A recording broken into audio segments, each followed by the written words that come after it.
Well, hello everybody. Maybe I was too quick to judge last time.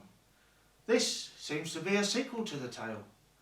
Maybe it is serialised. It is called Tom Thumb Journeyman. A certain tailor had a son, who happened to be small, and no bigger than a thumb, and on this account he was always called Tom Thumb. He had, however, some courage in him, and said to his father, "Father, I must and will go out into the world." "That's right, my son," said the old man, and took a long darning needle and made a knob of sealing wax on it at the candle.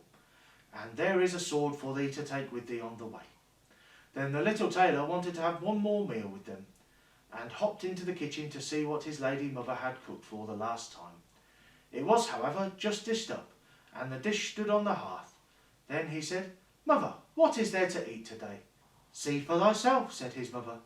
So Tom Thumb jumped up onto the hearth and peeped into the dish, but as he stretched his neck in too far, the steam from the food caught hold of him and carried him up the chimney. He rode about in the air on the steam for a while, until at length he sank down to the ground again.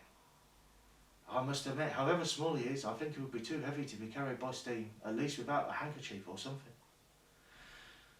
Now the little tailor was outside in the wide world, and he travelled about and went to a master in his craft.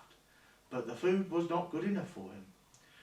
"Mistress, if you give us no better food," said Tom Thumb, "I will go away, and early tomorrow morning I will write with chalk on the door of your house, 'Too many potatoes, too little meat. Farewell, Mr. Potato King.'" "What wouldst thou have, forsooth, grasshopper?" said the mistress, and grew angry, and seized a dishcloth, and was just going to strike him, but my little tailor crept nimbly under a thimble, peeped out from beneath it, and put his tongue out at the mistress. She took up the thimble and wanted to get hold of him, but little Tom Thumb hopped into the cloth, and while the mistress was opening it out and looking for him, he got into a crevice in the table. "Ho, ho, lady mistress," cried he, and thrust his head out, and when she began to strike him, he leapt down into the drawer. At last, however, she caught him and drove him out of the house.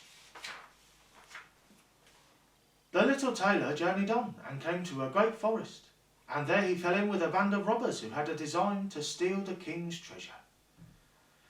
When they saw the little tailor, they thought, "A little fellow like that can creep through a keyhole and serve as picklock to us." "Hello," cried one of them, "thou giant Goliath, will thou go to the treasure chamber with us? Thou canst slip thyself in and throw out the money."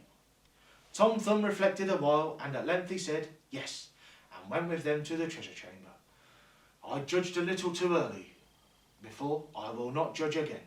Maybe Tom Thumb's character isn't as bad as what it appears." Then he looked at the doors above and below to see if there was any crack in them. It was not long before he espied one which was broad enough to let him in.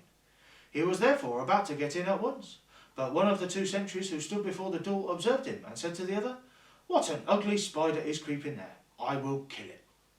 "Well, you shouldn't kill spiders, really. They kill lots of other flies."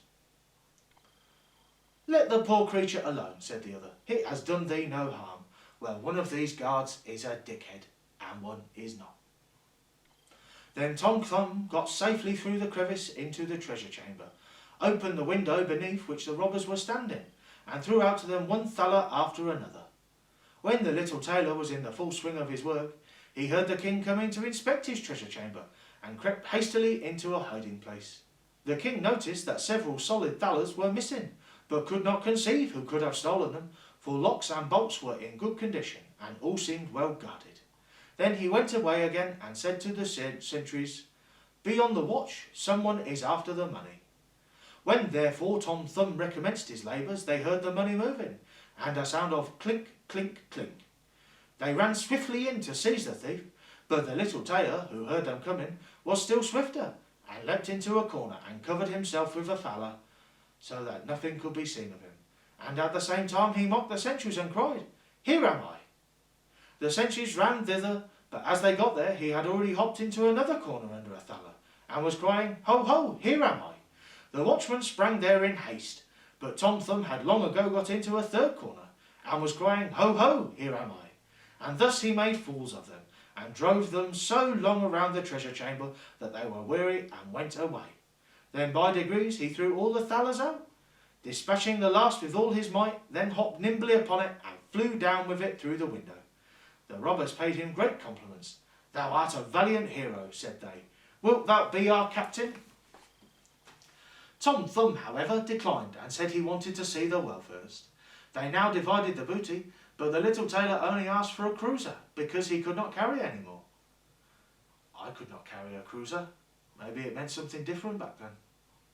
Then he once more buckled on his sword, bade the robbers goodbye and took to the road. First he went to work with some masters, but he had no liking for that, and at last he hired himself as manservant in an inn. The maids, however, could not endure him, for he saw all they did secretly without their seeing him, and he told their master and mistress what they had taken off the plates, and carried away out of the cellar for themselves. Snitches get stitches. Then said they, "Wait, and we will pay thee off," and arranged with each other to play him a trick. Soon afterwards, then, one of the maids was mowing in the garden, and saw Tom Thumb jumping about and creeping up and down the plants. She mowed him up quickly with the grass, tied all in a great cloth, and secretly threw it to the cows. Well, he's been in a cow's stomach before, so he knows what to do here. Now amongst them there was a great black one, who swallowed him down without hurting him. Down below, however, it pleased him ill, for it was quite dark. Neither was any candle burning. When the cow was being milked, he cried, "Strip, strap, straw, will the pail soon be full?" But the noise of the milking prevented his being understood. After this, the master of the house came into the cow byre and said, "That cow shall be killed tomorrow." Then Tom Thumb was so alarmed that he cried out in a clear voice, "Let me out first, for I am shut up inside her." The master heard that quite well, but did not know from whence the voice came. "Where art thou?" asked he. "In the black one," answered Tom Thumb, but the master did not understand what that meant, and went out. Next morning the cow was killed. Happily, Tom Thumb did not meet with one blow at the cutting up and chopping. He got among the sausage meat, and when the butcher came in and began his work, he cried out with all his might, "Don't chop too deep, don't chop too deep, I am amongst it." No one heard this because of the noise of the chopping knife. Now poor Tom Thumb was in trouble, but trouble sharpens the wits, and he sprang out so adroitly between the blows that none of them touched him, and he escaped with a whole skin. But still, he could not get away. There was nothing for it but to let himself be thrust into a black pudding with the bits of bacon. His quarters there were rather confined, and besides that he was hung up in the chimney to be smoked, and this time did hang terribly heavy on his hands. At length in winter he was taken down again, as the black pudding had to be set before a guest. He was obviously waiting there for quite some time. When the hostess was cutting it in slices, he took care not to stretch out his head too far, lest a bit of it should be cut off. At last he saw his opportunity, cleared a passage for himself, and jumped out. The little tailor, however, would not stay any longer in a house where he fared so ill, so at once he set out on his journey again. But his liberty did not last long. In the open country he met with a fox, who snapped him up in a fit of absence. "Hello, Mr. Fox," cried the little tailor. "It is I who am sticking in your throat. Set me at liberty again." "Thou art right," answered the fox, and Tom Thumb said, "What the hell is a talking fox?" No, he did not. "Thou art next to nothing for me, but if thou wilt promise me the fowls in thy father's yard, I will let thee go." "With all my heart," replied Tom Thumb. "Thou shalt have all the cocks and hens that I promised thee."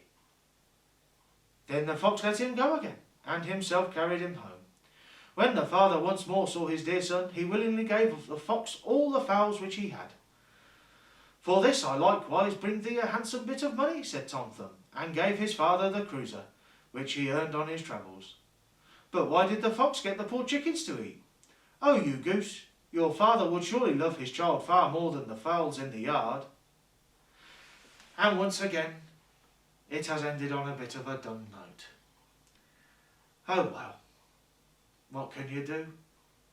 I guess if there's another one, he'll probably end up in a cow's stomach again because they've got no other ideas. I don't like Tom Thumb.